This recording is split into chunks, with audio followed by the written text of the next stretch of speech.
On today's show, I'm going to take a look at shape and I'm going to show you how I create defensive systems that are also fluid or very fluid.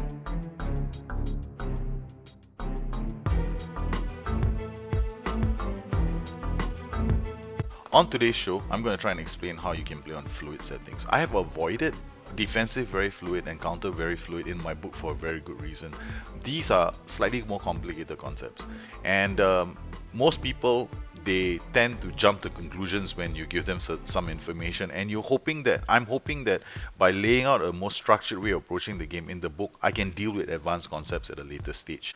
When I coach people to play the game, I don't even deal with defensive fluid until like that 6 or 7 sessions in, because you need to get the roles right. You need to understand duties properly. You need to understand what mentality does, and you need to understand how team shots work. Because when you're playing on very fluid settings, you're gonna have to start thinking in terms of how your whole team is gonna attack together as a unit.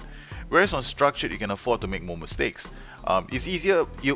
The game tends to be a bit more forgiving when you're playing on structured. Why? Because you've got clear distinctions in duties. You've got clear distinctions in transitions. You can actually spot the transitions after a while. You get really used to it. And the more fantastic thing is when you're watching the game, when you're watching the AI, you get this distinct feeling that the AI is playing on structured, or you get this distinct feeling that the AI is playing on fluid.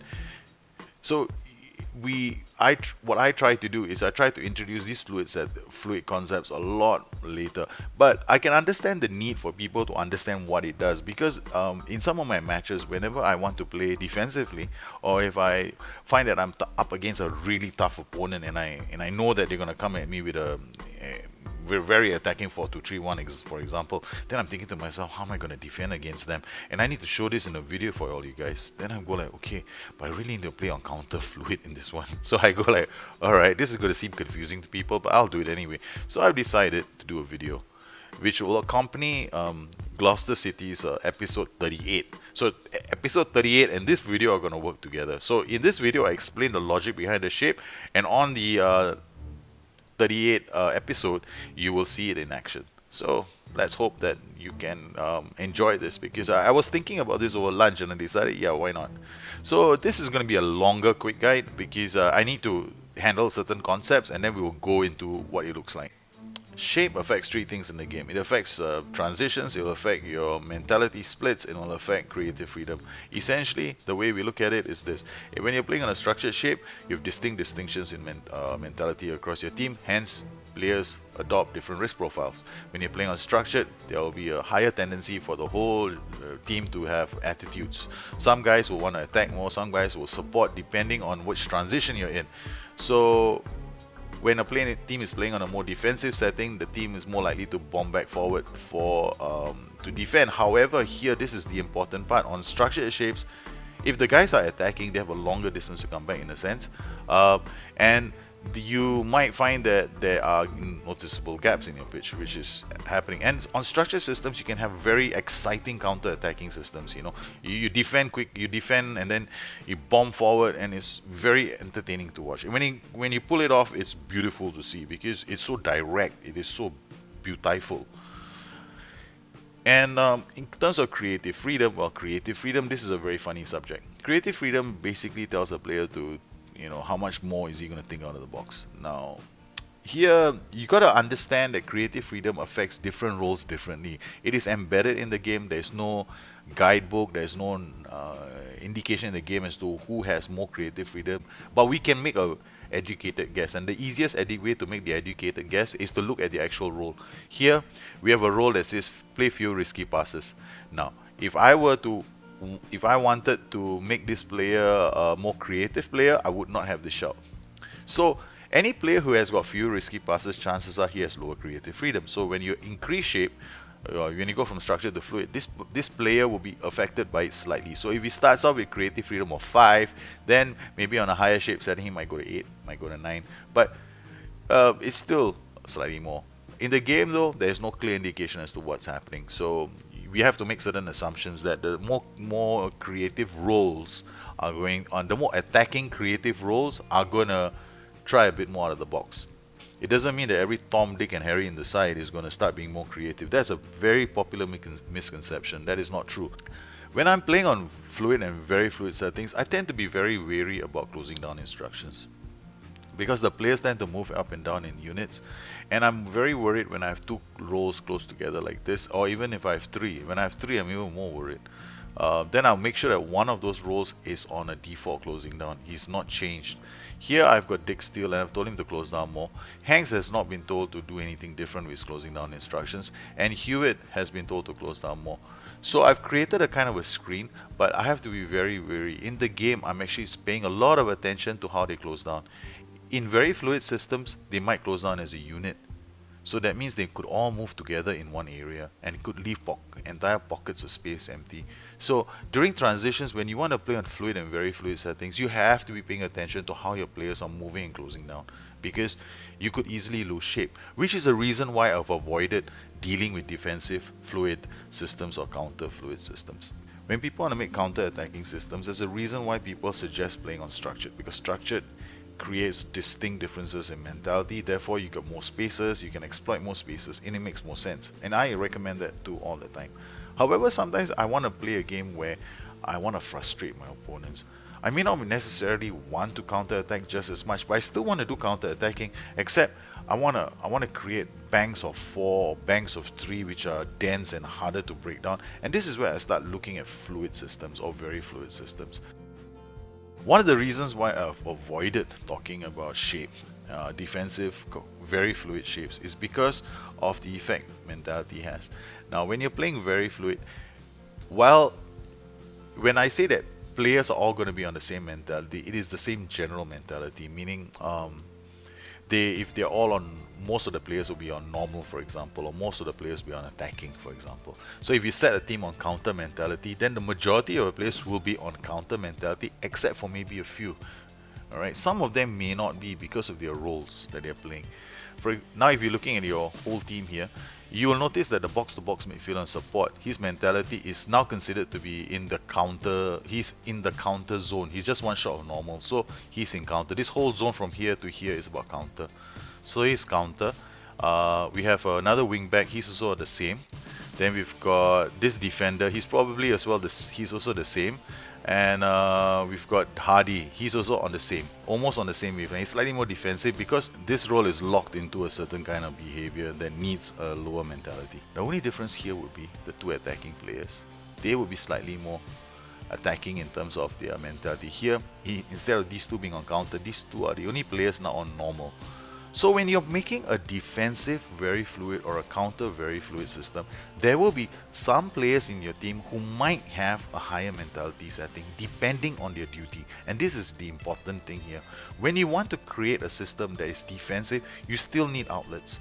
You still need somebody to carry the ball. You still need somebody to find a way to release pressure, which makes it possible to create systems which are counter-attacking but are playing on very fluid or fluid settings. Now, the only difference would be that there are fewer players on the pitch thinking like that. Whereas in structured systems, you may have more players thinking like that.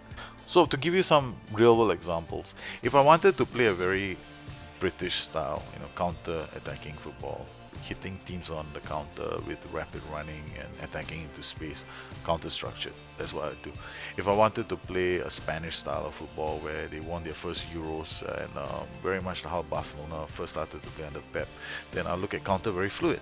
Because both systems are defensive in orientation, however, one tends to be a bit more calculated with ball possession, which is the counter very fluid one, and the other one is not as calculated. It's more like we'll try to hit them on the break and try and exploit spaces. What is the difference between both systems? In counter structured, you'd have to think about roles and duties here.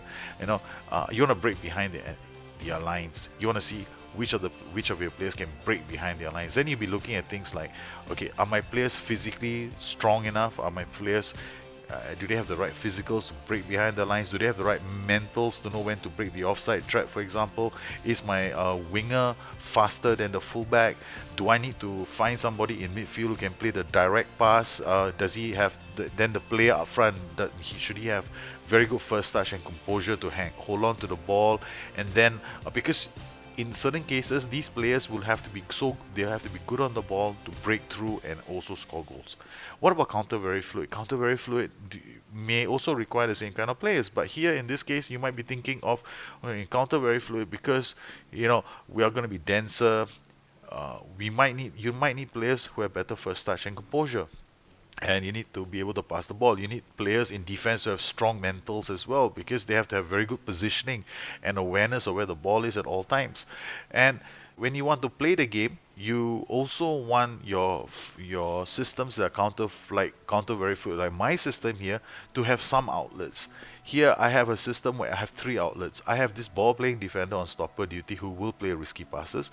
I have a shadow striker up here who is going to bomb up and down into the spaces when he gets the chance. I've got a player up here holding up the ball because I will need somebody holding up the ball.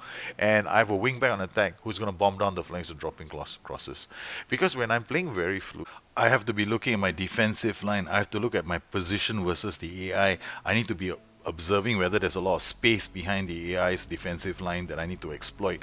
This is where I'll have to be thinking, okay, my players have got a lot of work to do when they get into the opponent's half. So, alright, they will have to wait for the transitions to happen. So I'll be paying a lot of attention to transitions to see where my transitions work and where they fail, which is why you always hear me on the channel I'm watching my ball go from defense to midfield, from midfield to attack. Sounds very boring, but it's exactly the method that I use.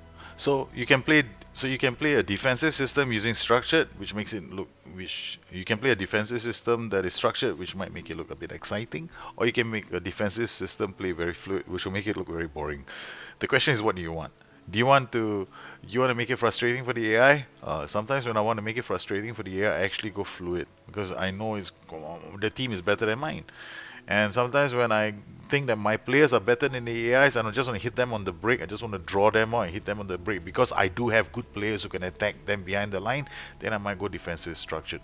So how do you play both systems? It can be done. It just matters. So how do you play both systems? Both systems can be played. You just need to know your own players and you have to choose the right roles and duties. In my book, in the advanced concepts section, I have written about the Jurgen Klopp style, the Pep Guardiola style, and the Arrigo Sacchi style. And if you notice, in my Pep Guardiola style, I've written it as fluid, very fluid, and counter or defensive. You can play that, so you can create a defensive system that could look even attacking at times. So in this game, for example, we've gone in counter fluid against a team that's playing an attacking 4-2-3-1. On defensive fluid systems, I'm paying attention to my attacking duty players because they're going to be my outlet. In this particular case, he's got a long distance to travel when he gets the ball. But my team as a unit, they're going to be quite dense. So those attacking players will have a lot of territory to cover when they do get the ball. But notice how they all move as a pack. There are some demands that are made on fluid systems because you're going to have players close together. They'll have to have first touch, passing, composure, and this is my Gloucester side playing like this. You don't have to be the best in the league, but you definitely need to have the right players, have the right ones. And during transitions, you're going to be paying a lot of attention to your players, making sure that he has the right attributes. Certain things like, in my case, Mikko Virtanen, he's not very strong, so I've got to make sure that he has a lot of support. This is the reason why he's playing as a shadow striker. He's not going to be very far away from the rest of the players because in the AMC zone. So when you make a very fluid system, you're gonna have to think about your whole tactic as a whole. The shape setting doesn't make you defensive, doesn't make you good. It's gonna be how you combine the roles and duties. That's how it's gonna become a good tactic. And you're also paying attention to defensive transitions to ensure that your closing down settings are correct and you don't have headless chickens running around. So the next time you want to create a system and you're thinking about retaining possession or you want to hold out a lead, think about going very fluid. But remember this, when you're going very fluid, pay a lot of attention to your transitions. It's a great way to nullify the opposition. It's a great way to sit back. However, it'll make your team a lot more dense. So you have to look at your things like your defensive line settings. Are your defensive line settings too low? Now, if your defensive line settings are very, very low, then you're literally densely sitting on top of your penalty box area. And when that happens, they're going to shoot from range. Now, if your defensive line settings are too high, then you're too compressed high up the pitch and there'll be balls over the top. So you need to watch your defensive line settings. There has to be some kind of a happy medium. So I suggest staying on normal. The most you go up is pushed up, but pay real attention to how your players are moving. Watch the closing down settings and pay attention to the AI. It might start playing balls over the top. The moment it does that, Look at your defensive line settings. Well, once you get comfortable with shape, you'll be able to play on different mentality settings. And have you noticed me playing overload only on one shape setting? That's because I'm the world's biggest coward. I'm scared of getting more people involved in transitions. So, see? Then you understand how it all plays together. Then you understand how roles play together, how duties play together. It's the reason why I didn't cover this in detail in my book. Honestly, I reckon it's going to be about 30 or 40 pages, me writing it out. And it was going to confuse more people. Well, there you go, shape. Now, I hope you guys can take something away from this and go out and make some interesting defensive systems using fluid shapes. Always remember, it affects your whole team, it affects your transitions, so make sure you choose the right roles and duties with that. And you probably now understand why I play overload on structured shape as well, because I'm such a coward. I'd want everybody rushing in a transition. That's it. So shape affects your transitions, and it can be used with in a defensive setup, because when you're looking at fluid, you're asking more people to come back, right? So if you're playing defensive, more people are going to come back. You're playing on defensive, more people are going to take lower risk. It's a cool way, but it also means that your team might need some help getting the ball out. So you have to think about the right roles and duties that can push forward. So shape went from this useless concept to now being a magical black box. You do not know what you're going to get when you open it up, because something is going to be inside there. But I've tried to make shape as simple for you guys to understand as I possibly can. And I want to thank everybody on Patreon for suggesting this, because I was observing some of the chat on Discord and I noticed that there was some interesting discussions on defensive and very fluid. And I do play on defensive very fluid. I avoided talking about it in the book because I didn't want to confuse you guys, but I thought you guys are now ready for this. So thank you very much for continuing to support the Patron channel. I really appreciate all that you have done to keep this channel going. I know the donations are coming in, and that's good. It allows me to put out more quality content, and I'm trying to do that. So please let me know how you feel about this video, and if there's anything more that I can do to help, please drop me a note on Twitter at BusterNet or addicted2fm.com, my website. Once again, I'm always on Discord as well, so thanks. Drop me a note there too. You take care. Bye bye.